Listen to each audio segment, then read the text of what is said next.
mabigat at masalimuot na sitwasyon kung saan si Marian Rivera ay inilarawang nakakaawa matapos umalangaw-ngaw ang balitang siya raw ay pinalayas ni Dingdong Dantes mula sa isang tawhanang minsang itinuring na simbolo ng kanilang pagsasama, at habang dahan daw ang binibigkas ng news anchor ang bawat detalye, ipininta ng naratibo ang imahe ng isang babaeng tahimik na nag-impake ng mga gamit sa gitna ng gabi, pilit pinipigilan ang luha habang iniisip ang mga alaala ng mga panahong puno ng halakakan at pangarap, at ayon sa salaysay ay hindi galit ang nangingibabaw sa kanyang mukha kundi pagkagulat at lungkot, isang uri ng sakit na nagmumula hindi lamang sa pagkawala ng isang lugar kundi sa bigat ng pag-unawang minsan. Ang mga taong inaasahan mong magiging kanlungan ay maaari ring maging pinagmumulan ng pinakamalalim na sugat, at habang patuloy ang ulat ay binigyang diin ng mga komentarista na ang di umano'y pagpapalayas ay inilalarawan hindi bilang isang eksenang puno ng sigawan kundi bilang isang malamig na desisyong binitiwan sa katahimikan,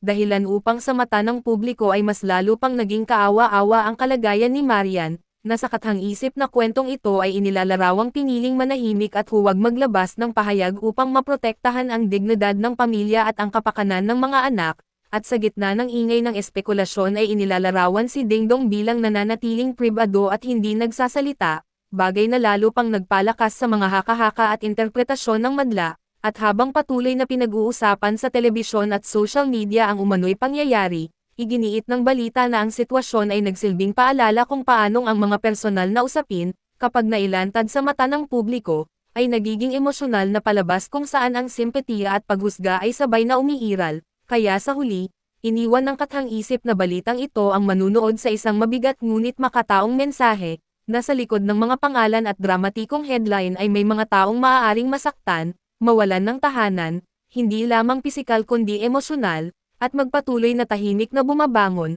at sa bersyong ito ng salaysay, si Marian Rivera ay inilalarawan bilang isang babaeng nakakaawa sa mata ng publiko hindi dahil siya ay mahina, kundi dahil pinili niyang harapin ang sakit ng may katahimikan at dignidad sa mundong mas sanay manood kaysa umunawa.